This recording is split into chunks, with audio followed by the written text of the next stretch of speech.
Muy buenos días, hermanos y hermanas que nos escuchan esta mañana. Es un placer poder conectarnos de esta manera por este medio y continuar en nuestro estudio a través de la Biblia, particularmente en este caso, en cuanto al tema de Cristología. Hemos estado ya unas cuantas semanas y vamos a terminar este año con ese tema. Y creo que en lo personal ha sido para mí una bendición tocar este tema porque en realidad creo que no hay nada más importante que terminar el año, llegar al día de la Navidad o la Nochebuena, como se conoce en muchas partes, con una visión fresca de Cristo Jesús y estar empapados en este tema acerca de Cristo Jesús, porque la Navidad es Jesús. Si no hay Jesús, no hay Navidad. Entonces, y muchas veces digo esto porque nos distraemos. Es fácil que nos vayamos a distraer de lo que verdaderamente es la Navidad. Se vuelve a veces algo pesado y en lo personal yo nunca he sido de los arreglos del arbolito y de toda esa. Mi esposa dice que soy el Grinch porque en realidad eso para mí es secundario. No que no le dé importancia, pero el arbolito y las luces y los regalos y esas cosas, no, en realidad no es eso lo que me mueve o lo que me motiva en la Navidad. Y más ahora como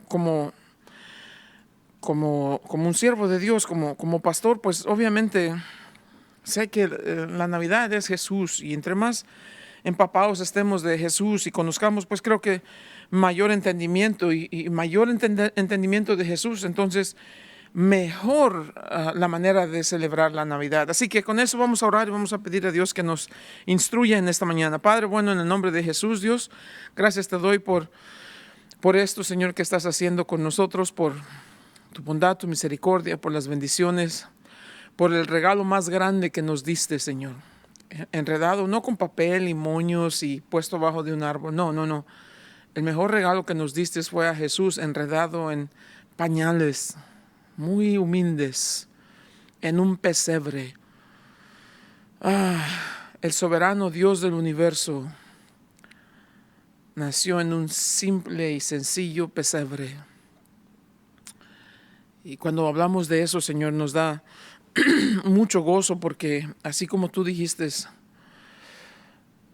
Jesús vendría a salvar a su pueblo, a su gente de sus pecados, y te damos gracias por eso, Señor.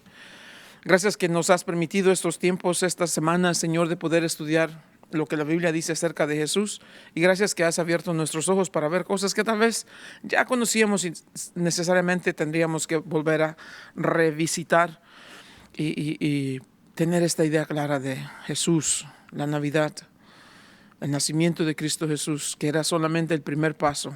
En realidad, Señor, el pesebre es solamente el primer paso hacia la cruz, y te damos gracias por eso y porque podemos leer aquí en tu palabra. Así que, Señor, enséñanos hoy, pues te lo pedimos en el nombre poderoso de Cristo Jesús. Amén. Por algunas semanas ya hemos estado hablando de Cristo Jesús. Hablamos de la preexistencia de Cristo Jesús. Dijimos que en ese tema íbamos a ver su posición sobre toda la creación. Hablamos de Jesús, que es la revelación del Dios que es invisible. También dijimos que Jesús es la completa representación de ese Dios que es invisible. No solamente que lo revela, pero lo representa. También dijimos que Jesús es la razón especial para todo lo creado. Hablábamos de su poder para crear todas las cosas. Hablábamos de su providencia para controlar todo lo que Él ha creado. Y hablábamos de su presencia en el Antiguo Testamento, particularmente cuando hablamos del ángel de Jehová. Muy importante eso que vimos. Y también hablábamos de, por todas estas cosas, Jesús es preeminente sobre toda la creación. Tocamos algunos puntos acerca de las aseveraciones mesiánicas que hizo Jesús de sí mismo y lo que la Biblia dice que sería la semilla de la mujer. El Mesías sería la semilla de Abraham, sería el hijo de David, que ocuparía el trono de David para siempre. Decíamos que habría de nacer en la ciudad de Belén, porque esa era la profecía. Dijimos que habría de nacer de una virgen, y eso hablábamos la semana pasada y antepasada. Dijimos que el Mesías sería un profeta, sería un sacerdote, sería un juez y sería rey. Y sabemos que Él es Rey de Reyes. Sabemos que el Mesías haría milagros y hemos hablado mucho acerca de los milagros, su poder sobre la naturaleza, su poder sobre la muerte, su poder sobre las enfermedades, su poder para controlar y cambiar y hacer todo lo que Él quiere hacer. Pero más importante, el poder de la resurrección, cuando murió y resucitó al tercer día. Hablamos de todas esas cosas. Hablábamos hace algunas semanas atrás también acerca de la deidad de Jesús. ¿Qué es deidad? Que Jesús es 100% Dios y al mismo tiempo es 100% hombre. Hablábamos de los nombres de Jesús que prueban que Él es Dios. A Él se le llama Dios en el Nuevo Testamento. Se le llama también el Hijo de Dios. Y hablábamos un poco acerca de lo que eso significa. También decíamos que Jesús es el Señor. Ese es el Dios de gloria, el Señor de la gloria, el Rey de gloria. Él es el Santo de Israel. Él es el primero y el último. Hablamos de todas estas cosas que hemos tocado, porque Él es Dios, Él es eterno, Él no cambia, Él es omnipresente, omnisciente, omnipotente, Él es perfecto, su nombre es incomprensible. No podemos entender en toda la magnitud lo que la Biblia dice acerca de Él, pero sí creemos con nuestro corazón. Vimos las habilidades que prueban que Él es Dios. Él es el creador, Él es el que controla, Él es el que cura las enfermedades, Él es el que calma las tormentas, Él es el que conquistó la muerte y Él es el que dice, el único que dice que tiene poder para perdonar pecados, para contestar nuestras oraciones y para dar salvación y vida eterna. La semana pasada hablamos acerca de la encarnación y el nacimiento de Jesús cuando nació de una virgen. Hablábamos de lo que eso significa. La encarnación, ese acto divino por el cual la segunda persona de la Trinidad, el Hijo Jesús, se hizo carne, se hizo hombre y vino a este mundo. La Biblia dice, y habitó entre nosotros. Eso lo vimos en Juan capítulo 1 y hablamos de otros capítulos también. Vimos algunas de las profecías que decían que Jesús nacería de una virgen y la importancia que eso representa. Vimos algunas de las profecías que no solamente dice que nacería de una virgen, pero que sería llamado Emmanuel, que quiere decir Dios con nosotros. Hablamos de esas cosas, hablamos de lo que representa que Jesús nació de María. Hablamos de lo que importante es recordar que María no es la madre de Dios y hacíamos esa aclaración. María es la madre de Jesús. Que no es cierto que María fue concebida sin pecado, no es cierto, porque leíamos lo que la Biblia dice, que María buscaba de un Salvador, hablaba de su Salvador, y si buscaba de un Salvador, hablaba de su Salvador es porque ella sabía que había pecado en ella. Pero hablábamos de que este niño que nacería de María, del vientre de María, sería alguien muy especial, por lo cual la Biblia dice que le llamaríamos el Hijo del Altísimo. Entonces hablábamos de estas cosas importantes, como les digo, de lo que eso representa, siendo que Él es sin pecado, que nació, la Biblia dice, fue puesto en el vientre de María por el Espíritu Santo. Entonces habla de su poder, de su soberanía, habla de ser algo no lo que conocemos en el ámbito natural de la vida, como naturalmente conocemos, pero sería algo sobrenatural. Por eso es Emmanuel, que quiere decir Dios con nosotros, porque Él es el Salvador del mundo. Entonces entendemos eso y podemos comenzar a mirar poco a poco. Este asunto de Jesús es verdaderamente importante y se vuelve algo angular, se vuelve algo que es medular en nuestro caminar como cristianos. Es importante que tengamos esta enseñanza bien clarita y hablar de esa manera. Pero también hablamos de que Jesús no solamente es 100% Dios, pero 100% hombre.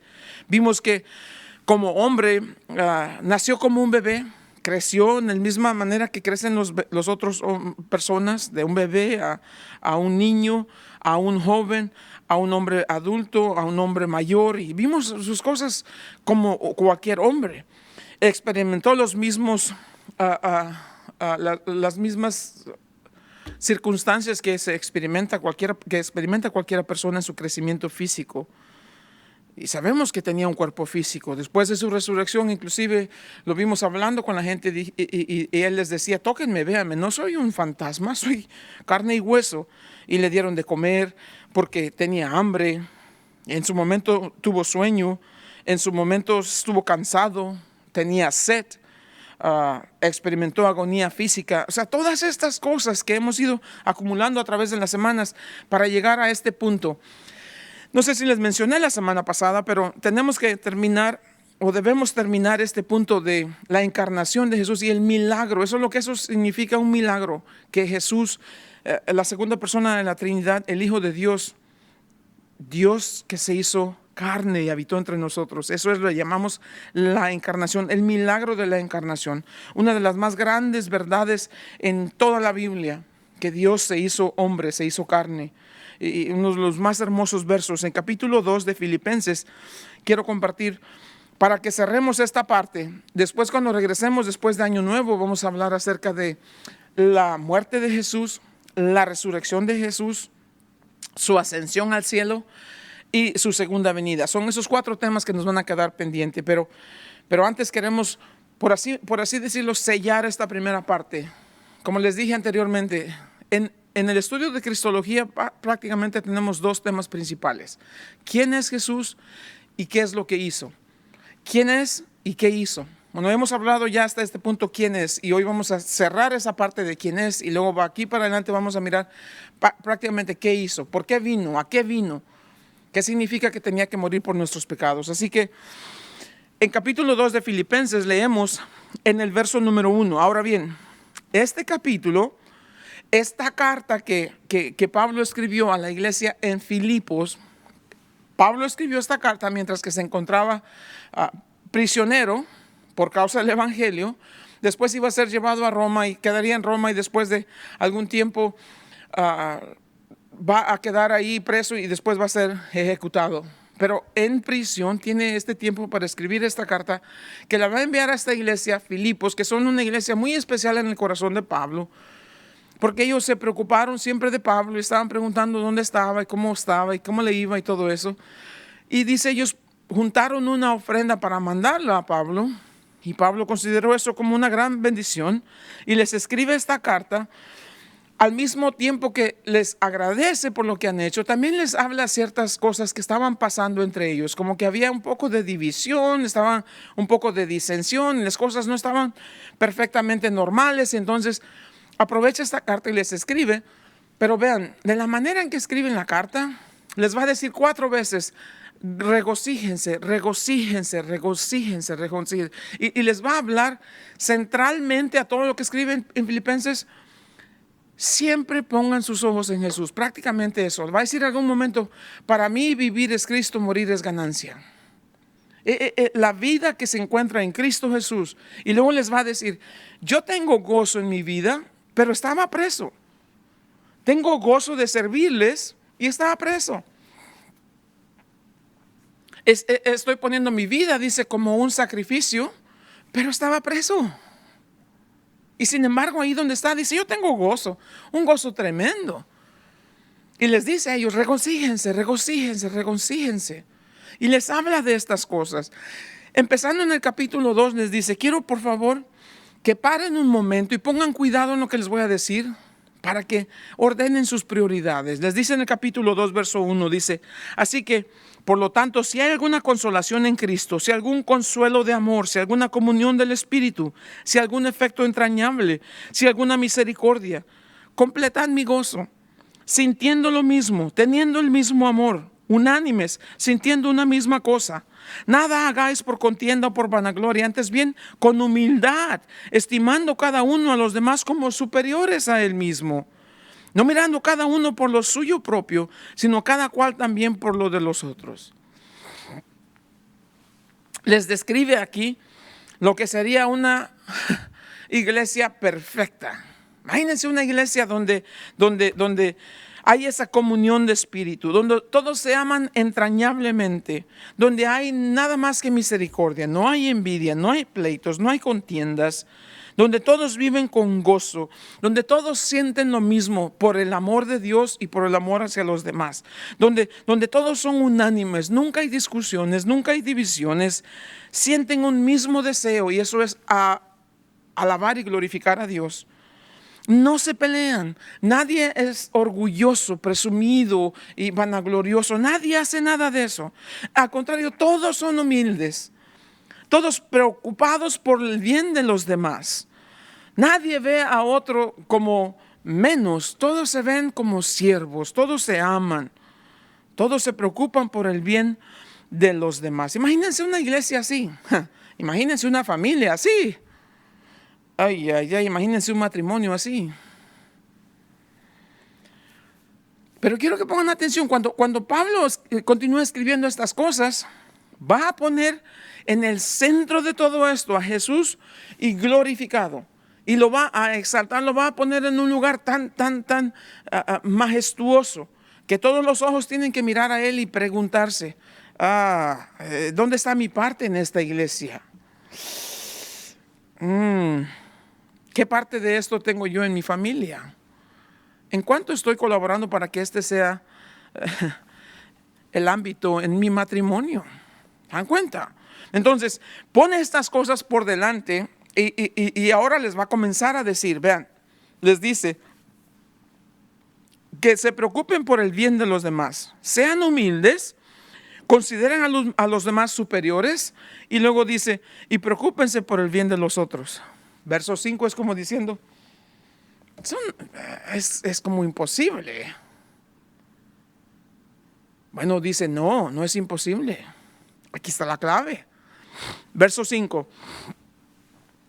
Haya pues en vosotros este sentir. También se dice, haya pues en vosotros esta actitud. Si quieren vivir así como lo que dicen versos 1 al 4, debemos tener esta actitud. Debemos cambiar nuestra actitud. Y nuestra actitud debe ser como la actitud de Cristo Jesús. Miren lo que dice. Haya pues en vosotros esta actitud que hubo también en Cristo Jesús. ¿Cuál fue su actitud? Y aquí viene el punto de la encarnación. Aquí nos va a explicar por qué, siendo Dios, se hizo hombre. ¿Cuáles son las repercusiones? ¿Qué quería lograr? ¿Qué quería hacer con esto? ¿Y a dónde llegó con esto? Nos va a decir esto aquí. Haya en vosotros esta actitud que también hubo en Cristo Jesús. Primero que nada dice, el cual, Jesús, siendo en forma de Dios. Ahí está, de regreso hasta la preexistencia de Cristo Jesús. El cual siendo en forma de Dios. ¿Cómo sabemos que era en forma de Dios? La Biblia dice, Juan capítulo 1, verso 1, en el principio era el verbo era con Dios y el verbo era Dios. Juan capítulo 1, verso 3, todas las cosas fueron por él creadas y sin él nada de lo creado fue creado. Entonces, este es el punto angular. Este es el texto más hermoso en toda la Biblia en cuanto a la encarnación de Cristo Jesús, a este milagro, a este maravilloso, a este majestuoso tema que conocemos como la encarnación de Jesús. ¿Cuál es el punto? La humildad de Cristo Jesús. La humildad de Cristo Jesús. ¿En qué manera? El cual Jesús, siendo en forma de Dios, la palabra forma aquí no significa solamente forma como sabemos. La palabra forma aquí es del griego morfe. Y morfe quiere decir igual en esencia, igual en todo. La palabra morfe es muy importante porque expresa lo que hay detrás de eso que es la forma. Es la palabra que se refiere a la esencia, a lo que hace a ese ser, a la naturaleza de ese ser. Cuando se aplica aquí, se aplica a Dios. Quiere decir que esta es la esencia de Dios. En lo más profundo de su ser, esto es lo que Él es en sí mismo. Esta es la esencia de su ser. Entonces dice, en este caso, Jesús siendo en esencia, en lo más profundo de su ser, en la naturaleza de su ser, igual a Dios. Igual. Importante. Siendo en forma de Dios, siendo igual a Dios, siendo Dios mismo. Ya sabemos eso. Jesús existió en esa esencia de ser Dios. Y si no existió de esa manera, entonces no existió en ninguna manera. Él siempre existió en esa esencia, siempre va a existir en esa esencia, en esa naturaleza, porque eso es lo que Él es. No puede ser menos que eso. Siempre y continuamente, inalterablemente existe en esa esencia y siempre existirá en esa esencia. En su esencia, su naturaleza misma de su ser, Él es Dios. Eso es lo que simple y sencillamente está diciendo aquí. Si quieres ser una persona que se preocupa por los demás, que ve a los demás con humildad, que los ve como superiores a sí mismo, que tiene un mismo sentir con los demás, por los demás, que no es contencioso, que no es vanaglorioso, que es humilde, que ama entrañablemente, que es misericordioso, que es una persona de gozo. Si quieres ser ese tipo de persona, habrás de tener la misma actitud que tuvo Jesús. ¿En qué sentido? Jesús, siendo la esencia misma de Dios, la naturaleza misma de Dios, siendo Dios mismo, ¿qué fue lo que hizo? No estimó el ser igual a Dios como cosa a que aferrarse. La palabra igual significa exactamente lo mismo. No estimó el ser exactamente lo mismo que Dios como algo a que aferrarse.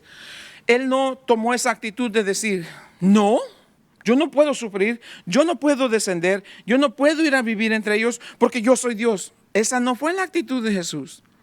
¿Cuál es el punto aquí? La humildad de Cristo Jesús. No estimó el ser igual a Dios como cosa a que aferrarse, verso 7, sino que se despojó a sí mismo.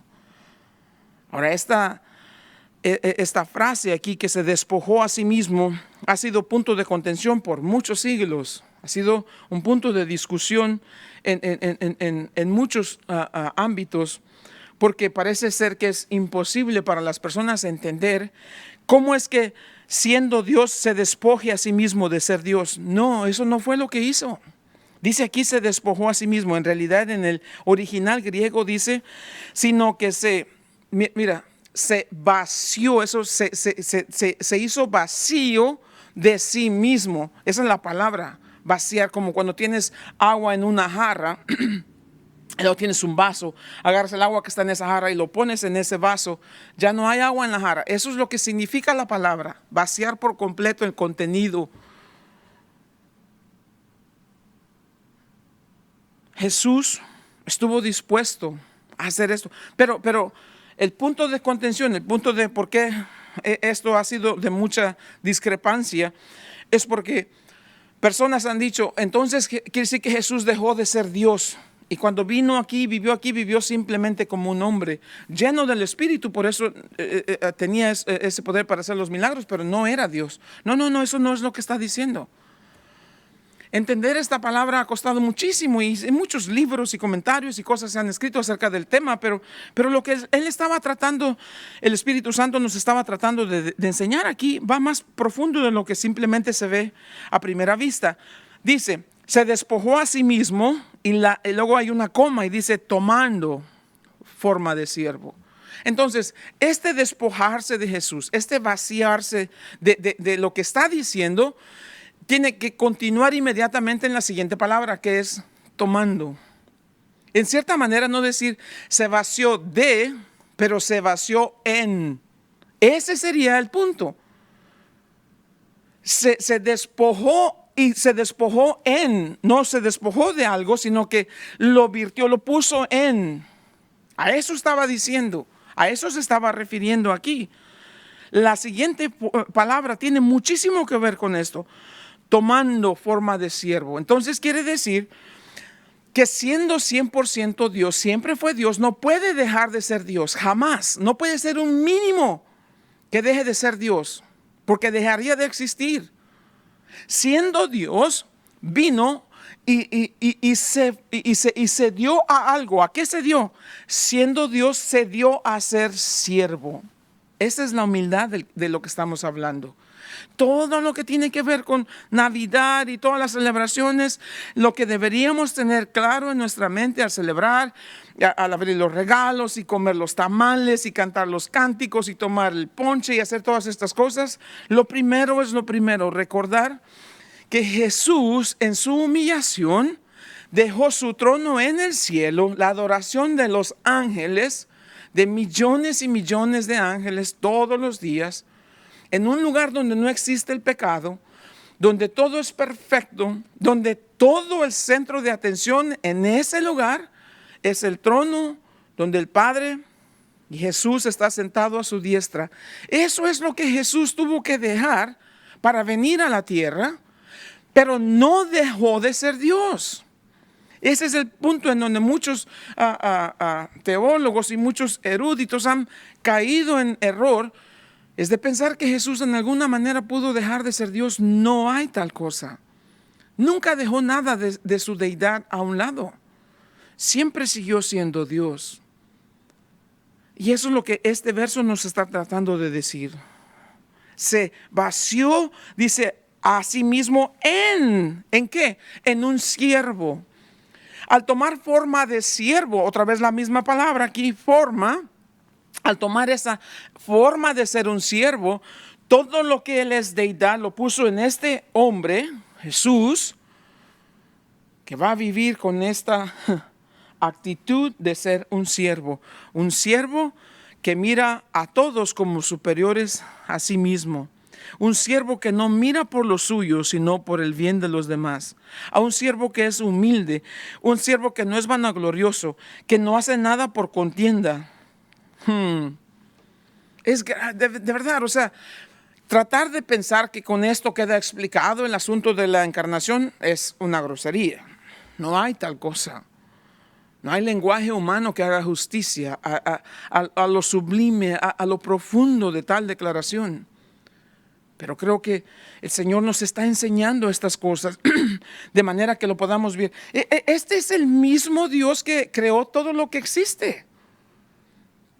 En su ministerio, durante su ministerio, llegan a un momento donde no hay comida y le dan unos cuantos peces y unos cuantos panes y multiplica. Quiere decir que tienen el poder para crear, aun cuando era Jesús el hombre que tomó forma de siervo. No dejó su deidad, no dejó sus poderes, no los abandonó. ¿Qué quiere decir entonces? Déjeme decir qué quiere decir. Se despojó a sí mismo, tomó forma de siervo, hecho semejante a los hombres. Se hizo como nosotros. ¿Por qué se hizo como nosotros? Porque iba a morir por nuestros pecados. Para morir por nuestros pecados tendría que someterse a las mismas circunstancias, a los mismos dolores, a los mismos padecimientos, al mismo sentir, a la misma agonía que nosotros. Si no hubiese nunca experimentado lo que experimentamos, fuera imposible para Él decir, yo sé lo que estás pasando. ¿Qué sería de nosotros decirle, Señor, este dolor profundo de mi corazón, esta agonía que me está matando? ¿Qué es dolor? ¿Qué es agonía?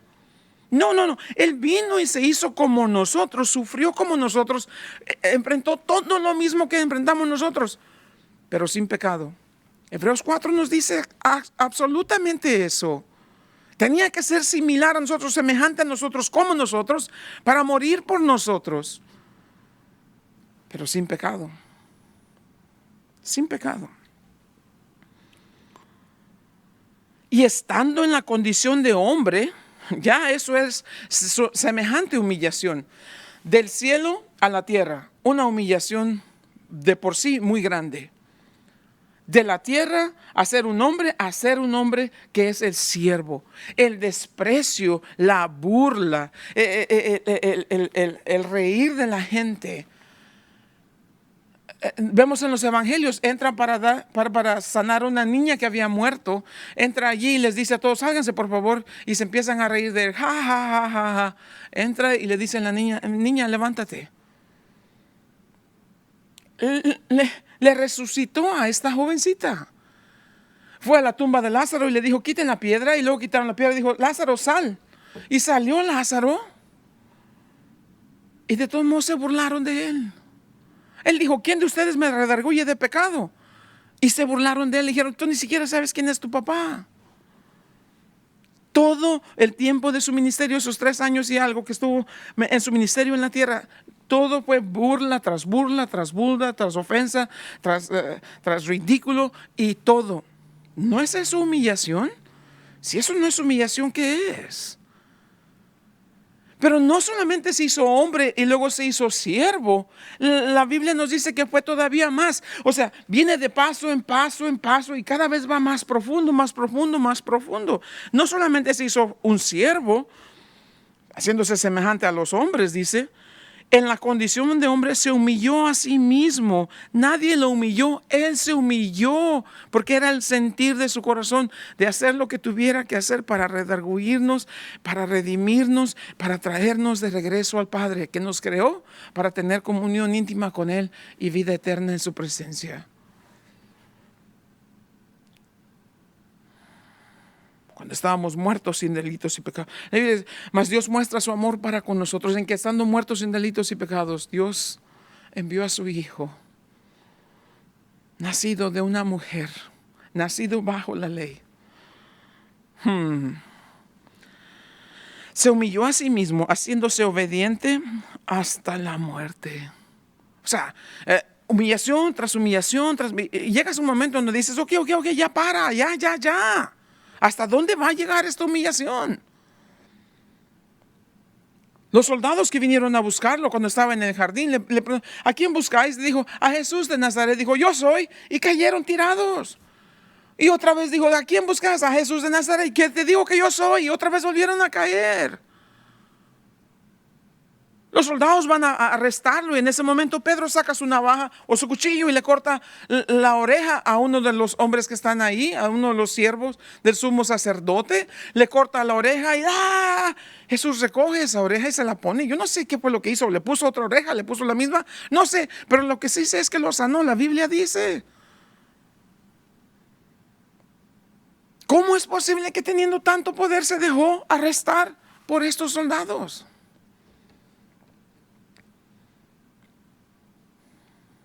Porque se humilló a sí mismo, porque se hizo obediente. Lo encadenaron, lo llevaron a una prisión oscura, lo maltrataron, lo escupieron, le arrancaron su barba, le pegaron con un palo en la cabeza, le pusieron una corona de espinas, le destruyeron su espalda a latigazos, le pusieron una túnica, luego le arrancaron la túnica que se le había secado con esas costras en su espalda. Ese látigo era de lo más cruel que te puedes imaginar. Cada vez que ese látigo pegaba, le arrancaba pedazos de su carne. Se podía mirar sus huesos, su cara desfigurada, hinchado por los golpes, escupido en la cara. Doblaban la rodilla delante de él en ridículo, diciendo, salve rey de los judíos, y todas estas cosas. ¿Eso no era humillación?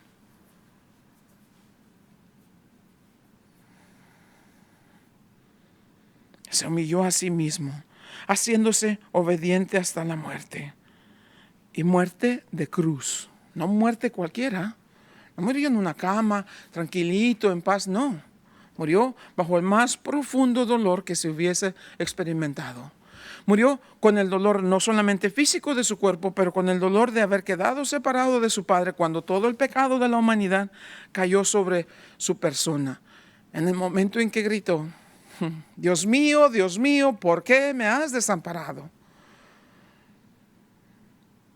Enseguida después de eso dice la Biblia que Él entregó el Espíritu. Y cuando eso sucedió, la tierra entera se oscureció. Había una transacción. Había algo que estaba sucediendo y que el Padre no iba a permitir que nadie pudiese ver. En el momento en que todo el pecado de la humanidad caería sobre la persona de Cristo Jesús, el velo del templo se rasgó de arriba a abajo. Ya no había más separación. El hombre ahora tendría libre acceso a Dios porque Jesús nos dijo, yo soy el camino. Yo soy la puerta. Esta es la humillación. Entendamos, por favor, Navidad es no solamente el pozole y la familia y la reunión. No. Navidad tiene que ver con el principio de la más profunda humillación que un ser humano jamás haya enfrentado. La humillación de ese pequeño bebé de nacer en un lugar que era exclusivo para los animales. Toda su vida fue un hombre pobre, toda su vida tuvo que pedir, toda su vida tuvo que recibir de otros, porque nunca tuvo nada. Nació en un pesebre que no era suyo. Toda su vida, todo su ministerio. Si tenía que ir a algún lado, conseguía un bote prestado, una lancha. Cuando tuvo que entrar a Jerusalén en un burrito que no era suyo. Cuando iba a celebrar la cena cual se conoce como la última cena del Señor.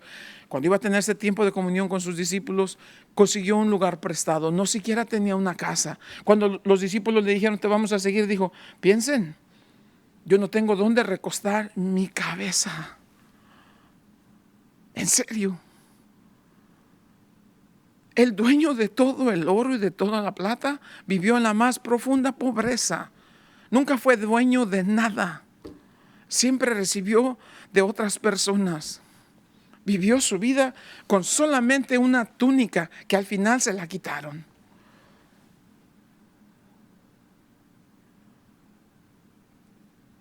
Varón de dolores, experimentado en quebranto, y como que escondimos de él el rostro.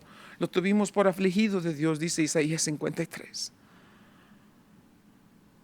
La Navidad es mucho más, hermanos, que sentarse a la mesa y platicar y presumir el de vestidito nuevo y la marca. Y tiene que tener marca, porque si no tiene marca, pues entonces no. Si quieres hablar de marcas, ve las marcas que tiene Jesús en sus manos con los clavos que traspasaron y sus pies. Ve esa marca que tiene en su costado mientras le atravesaron con una lanza. Ve la marca de las espinas que traspasaron su cabeza. Se hizo obediente hasta la muerte. Los persas inventaron la crucifixión, los romanos solamente la perfeccionaron. Los judíos aborrecían la crucifixión. Los romanos crucificaban a cuerpos, había muchas personas, a veces cientos de cruces a la par del camino. Los romanos eran tan crueles que crucificaban a personas para que nadie se atreviera a desafiar su autoridad. El más vil de los castigos. Gálatas capítulo 3 dice, maldito es aquel que cuelga de una cruz. Los judíos detestaban, aborrecían, odiaban la crucifixión. Y esa fue la forma en que vino a morir el que creó todo lo que existe. ¿Cómo es posible que esos soldados que le destruían su cuerpo a latigazos, Jesús sostenía el respirar y latir de sus corazones? ¿Cómo es posible que Jesús en sus manos recibió esos clavos cuando Jesús creó a ese hombre? ¿Qué hizo esos clavos? El metal del que hicieron esos clavos, la madera de la que hicieron esa cruz. Una palabra suya hubiese bastado para destruirlos a todos. Y te quedas pensando, ya, ¿hasta cuándo va a ser suficiente? Ya. Eso piensas tú, eso pienso yo. Como oveja fue llevado al matadero. Y como oveja delante de sus trasquiladores no abrió su boca. ¿Entiende? Dios dice de él en Hebreos capítulo 1, verso 3, adórenle todos los ángeles del cielo. Y luego más adelante en el verso 6 dice, tu trono, oh Dios, por siempre. El Padre le llama a Jesús Dios por siempre. Pero la gente que lo miraron colgado en la cruz le preguntaban, si eres hijo de Dios, bájate de esa cruz ahora. A otros salvaste, sálvate a ti mismo. Se humilló a sí mismo. Se hizo el objeto de la burla, la humillación y el rechazo de todos los hombres. ¿Eso no es humillación?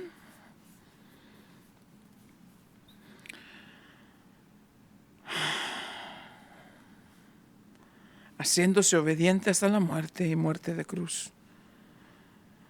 Porque Él se humilló, porque Él se hizo obediente. Ahora viene el otro lado de la moneda, por lo cual Dios también le exaltó hasta lo sumo, a lo más alto.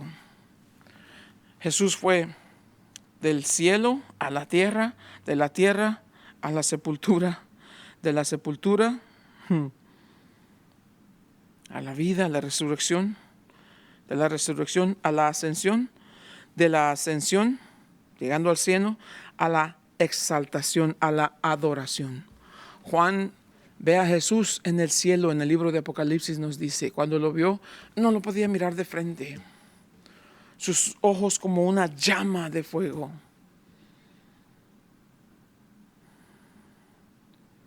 Capítulo 19 de Apocalipsis dice, y tenía una escritura que decía, Rey de reyes y Señor de señores. Dios lo exaltó hasta lo sumo. No hay nadie más alto que Cristo Jesús. Y le dio un nombre, vean, un nombre. No dice le dio nombre, le dio un. Hay una definición aquí, le dio un nombre que es sobre todo nombre, para que en el nombre de Jesús se doble toda la rodilla de los que están en los cielos. Ajá. Esos soldados que se burlaron, que lo escupieron, que lo golpearon, un día van a resucitar de los muertos y van a estar frente a Cristo Jesús en el resplandor de su gloria. Y van a tener que confesar que Jesús es el Señor. Ahí se burlaron el sumo sacerdote, los miembros del Sanhedrín, Pilato, Herodes, Barrabás, toda esta gente que se burlaron de él. En un día, en el futuro, van a tener que doblar su rodilla y van a tener que confesar con su boca que Jesús es el Señor. Todo el mundo lo va a hacer. Hitler lo va a tener que confesar. Hugo Chávez lo va a tener que confesar. Obama tendrá que confesarlo. Donald Trump va a tener que confesarlo.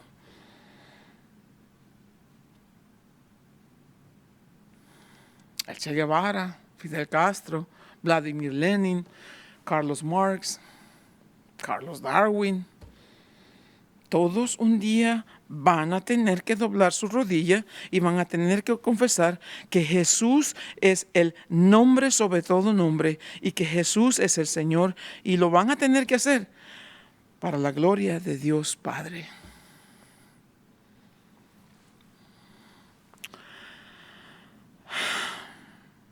Todo lo que hemos estado hablando, hermanos, hermanas, desde su preexistencia, desde la manifestación que vemos en el Antiguo Testamento como el ángel de Jehová, desde que lo vemos como el comandante, el jefe de los ejércitos de Israel, de todas esas manifestaciones. Todo lo que hemos estado hablando, la cúspide de todo eso, el punto culminante, el punto más hermoso, el punto más noble, el punto más profundo que puedas hablar, lo más majestuoso de Cristo Jesús, es su humillación para morir por tus pecados, para redimirte de tu maldad y para llevarte de regreso al Padre que te creó para sí mismo y para que vivas con Él y para que tengas salvación y vida eterna.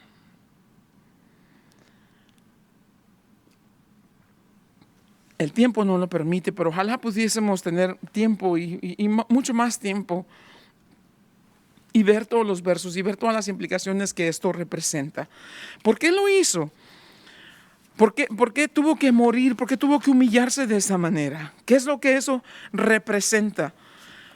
¿Qué era lo que él quería conseguir con esto? Primero que nada,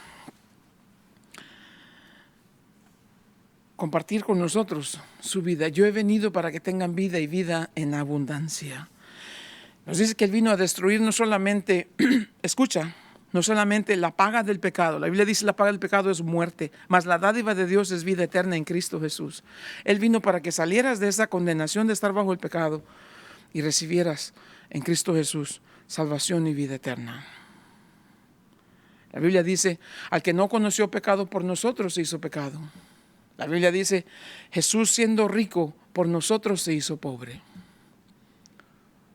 Porque de tal manera amó Dios al mundo que ha dado a su Hijo unigénito para que todo aquel que en él cree no se pierda, mas tenga vida eterna. Pero el que no cree ya se ha condenado a sí mismo. Jesús no vino a condenar al mundo, vino para que el mundo por él sea salvo. Pero el que no cree ya se ha condenado porque ha rehusado a creer en el nombre del unigénito Hijo de Dios que murió por nuestros pecados. ¿Cuál es el punto, hermanos? En su bondad y misericordia y en su gracia vino a buscarte, vino a redimirte, vino a salvarte, a perdonarte tus pecados. aunque eso le costó la peor de las humillaciones. Pero déjame, todavía falta otro grupo de personas que siguen humillando a Jesús hoy en día. Esos son aquellos que dicen, yo no creo eso de cristianismo, yo no creo esa religión, yo no quiero ser protestante, yo no creo. ¿No? Yo solamente te puedo decir que viene el día en que vas a tener que doblar tus rodillas y vas a tener que confesar. Ahora bien, cuando ese día llegue, tu destino ya habrá sido marcado. ¿Y qué va a marcar tu destino? Tu decisión de recibir a Jesús o de rechazar a Jesús. Él dijo, el camino que lleva a la perdición es amplio. El camino que lleva a la salvación y la vida eterna es estrecho y pocos entran en él. Él vino a dar su vida por ti. El problema es, ¿quieres darle tú su vida a Él? ¿Quieres darle tú tu vida a Él? Mira, el mejor regalo que puedes abrir esta Navidad, con toda confianza te digo, el mejor regalo es abrir tu corazón y recibir el regalo de la salvación y la vida eterna, que no se envuelve en papel ni con moños lujosos, se envolvió en la persona de Cristo Jesús. Y ese regalo va a quedar contigo para siempre. No expira, no se daña, no se acaba, no se corrompe. Al contrario, cada día se hace más y más hermoso. Un día menos aquí en esta tierra. Cada vez que vivimos un día más de vida en esta tierra, es un día más cerca a estar en la gloria con el Señor para siempre. En el nombre de Jesús, arrepiéntete de tus pecados y recibe en esta Navidad la salvación y vida eterna que Él vino a ofrecerte. Cuando derramó su sangre por ti en la cruz, cuando tomó tu lugar en la cruz, cuando aguantó todo el oprobio, todo el rechazo, todo el ridículo, todo el desprecio, cuando no abrió su boca para salvarte. Él vino a morir por tus pecados para que tú puedas vivir por su vida. El Hijo de Dios vino para que tú puedas ser hijo de Dios. La Biblia dice que no todos somos hijos de Dios. La Biblia dice a los que le recibieron, a los que creen en su nombre, les dio potestad de ser hechos hijos de Dios. ¿Cómo? Los que creen en su nombre.